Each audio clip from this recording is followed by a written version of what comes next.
Tuloy. Good morning guys, meron kaming gaganaping fire drill para sa ating mga mangingisda. At kasama natin ang ating mga magigiting na taga fire station. Fire station. Ang ating fire department ng San Teodoro. Ayan.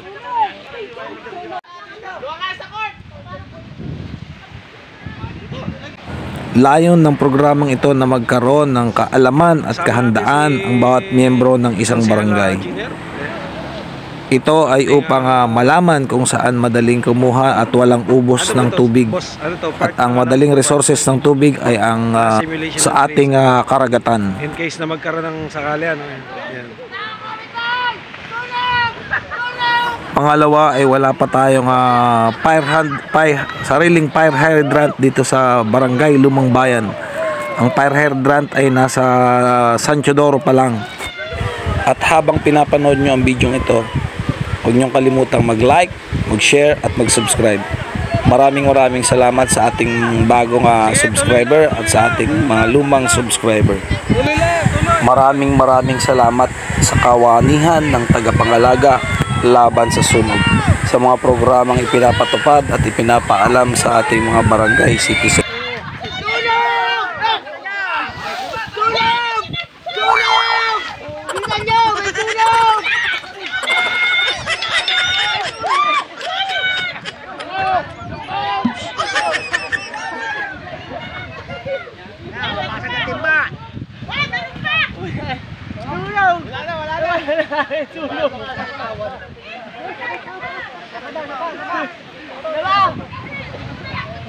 Isa pa. Huwag kayo magtawanan. Gawin nating makatotohanan yung simulation para ano. Si Ate Gingging nakakatawa eh. Tsaka si Lindo, wala yung ginawa dito yan.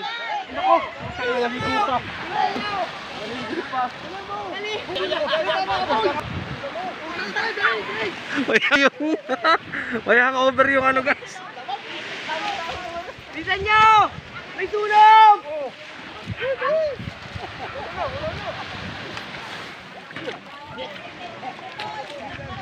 Dali! May sunog! Wala na nga. Wala na sunog!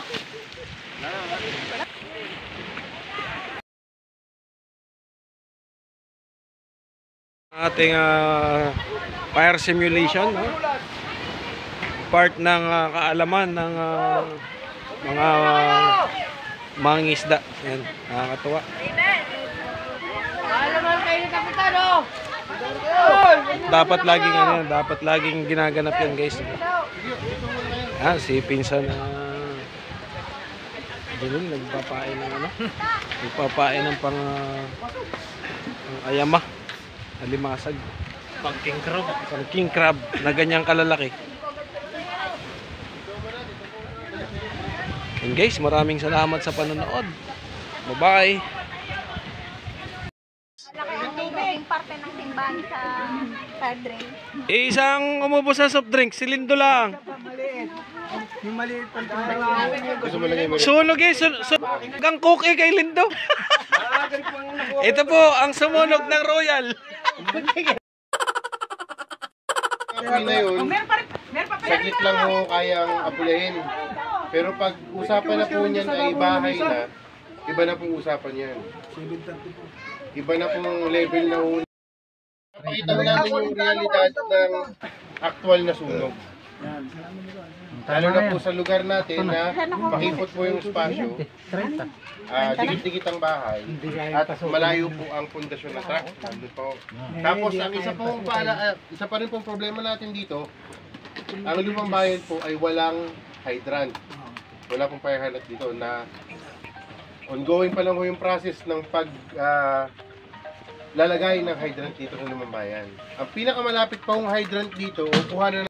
Kaya po mas sinihikayat namin na yung mga tao sa komunidad magkaroon ng initiative. Kaya lang, ay pang alat, kaya lang ang gamit ang matitira naman. Kaya naman pong mabutang sa luban. Kahit po yan ay 12 linya, meron po tayo. Ang ay matagal po yung pag-travel pa namin. taga-komunidad para magkaroon ng bayanihan. Lumanap ng tubig sa dagat, pasa-pasa ng timba hanggang ng apoy. Habang hindi pa po dumadating ang ating mga bumbero. Ano po? Ganun po ang aim po nitong Offline Ligtas Pamayanan. Pagbigay ng kaalaman sa mga tao sa komunidad na makakatulong sa kanila pagdating sa sunog. Ano po? Dapat pala sa looban, ilalagyan din ng pinakawang tubig ng malakas. Para doon ka na lang kukuha na kukuha. Oo, ganun. Pag magkamarami. Hindi kanya to. Maraming taong Yun nga po, marami taong... talagang kuha na ng tubig na malapit. Oo. Dahil malakas naman ang pressure ng tubig natin. Pagka binuksan mo yun, gano'ng kalaki na lalabas doon. Mga po, ang problema naman yun sa atin, wala tayong tubig. Yung problema tubig. Mahina po ang tulo ng tubig. Dagat talaga ang pag-asa natin, Doon tayo sa walang ubos. Nakukuha ng supply. Wala nang water. Kagaya po nung naging sunog sa Sabang, sa Puerto. Nung nakaraan po, di ba, wala pa yung board biwok na malapad. Ang truck po nun hanggang doon lang sa may kalsada. Ang susunog ay 12 linya o 9 linya pa ang layo sa amin, sa truck. So ang layo pa ho ng linya yun. Talagang puspusan ho yun kasi ang layo. Yung truck natin ay may edad na. So marami na ho nangyayari ng ano. Kaya ang ginawa ho ng iba, may ano doon, naglagay ng submersible pump sa dagat. Submersible pump. Yung pump, yun ang ginamit nila pang Water pump. Pwede yun. So, wala na. Wala na ating mga kasama. Dapat ang barangay may water pump. So, yan po. Dapat po sana at bawat susunod dito sa lumang bayan, yung mga pintuan po, ilagay po ninyo yung hotline ninyo. Para, dahil hindi man natin dito ialam ang hotline ninyo. Yes po. Yun nga po. Kaya po nag-iikot-ikot kami. Nag-survey po kami dito, nagbigay po kami ng mga litres per bahay. Hindi na lang maganda. Yun po ang, nandun po yung aming contact. Contact number. Yun naman po contact number na yun ay 24/7 pong buhay yun. Bawal po naman. Hindi po pwede. Maliban na lang po pag walang signal ng smart at globe. Bawal po yun against sa batas. Kaya nga nagpupunta ng bumbero. Para yung pag tinawa. At ang bumbero nyo po ay hindi lang po para sa sunog. Tandaan nyo po, hindi kagaya nung dati na para sa sunog lang. Ang bumbero nyo po ay para sa sunog, sa baha, sa aksidente sa kalsada. Wag lang po sa pera at kulang din po kami. Wala din sila. Lagi yung load. Lagi loan din po. Nakalikod. Kaya mo tao walang hindi masawa yun. Bumburuhin mo yun. At isa pa po, wag po nating sanayin o kumikilala mo tayo gumagawa ng fake calls o prank calls na may sunog dito sa lugar na to. Yun po ay pinagbabawal ng batas at may pag napatunayan, meron pong multa ng 25 to 50,000 pesos at 6 na buwan na pagkakakulong. Wala pong first offense, second offense doon. Kulong po kagad at penalty sa prank callers. At isa pa po, kagaya ho nung ordinansa ng munisipyo noong 2018 na pinagbabawal na ang pagbebenta ng bote-boteng gasolina. Kaya po tayo ay nagbigay ng ano dati dito, ng mga ordinansa ng bayan. Hanggang ngayon po, yun po yung ini-implementa. Bawal na po ang pagtitinda ng bote-boteng gasolina, yung tingi, o nag-iimbak po kayo ng maraming gasolina nang walang tamang kaalaman sa pag-iimbak. Kasi po, kagaya po dito sa ating lugar, ay gasolina po yan. Alam niyo naman po mabilis magdaig yan. Kaya kailangan nyo ng tamang kaalaman. Isang baka yun, matulog sa laot, nasa tubig na yan. Ayun o, Matubig, sunog. tunog. Ano po? Kung meron din po yung alam na nagtatago o nag-iimbak ng ibang kemikal, gaya ng ammonia, na pag nabasa ay mabilis mag-ignite. At naglalabas pa po yan ng amoy na nakakasira at nakakasakit sa baga, ay pagbigyan nyo rin alam nyo ito. Nagpapapunta ko yun.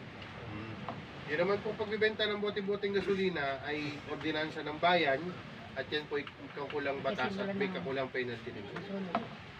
Wala na pong Buti naman po kasi ito po Mura na ito, expedition eh. nung sinurvey namin ito ay Galon na ang ano. Wala na nga. Mura na expedition.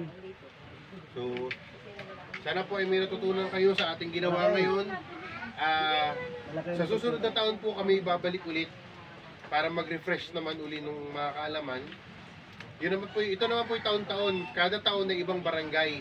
Pero yung taon na yun ay binabalikan po namin yung mga previous namin na pinuntahan para po ma-refresh yung kanilang kaalaman.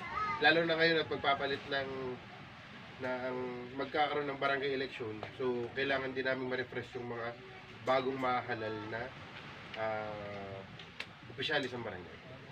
Ano po? Kung may tanong pa po kayo, sige lang po. Or may kailangan kayong sangguni, nasa inyo po yung aming hotline number. Pwede nyo po kami tawagan. Huwag lang po sa pera, talagang kulang dito. Kami nagpapasalamat sa inyo at kay nagkukul ng panahon dito sa amin para kami naturuan ng kaalaman.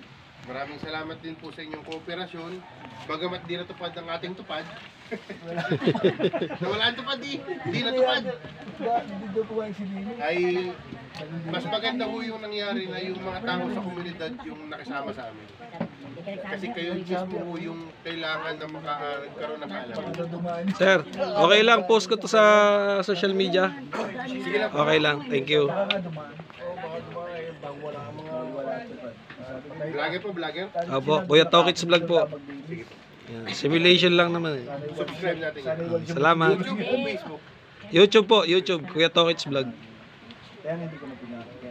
Wala, namagaw na ating taga-sigaw. Namagaw na yung taga-sigaw. Tagalog, taga-salong ka doon. Namagaw na yung taga-sigaw. Sigaw na naman.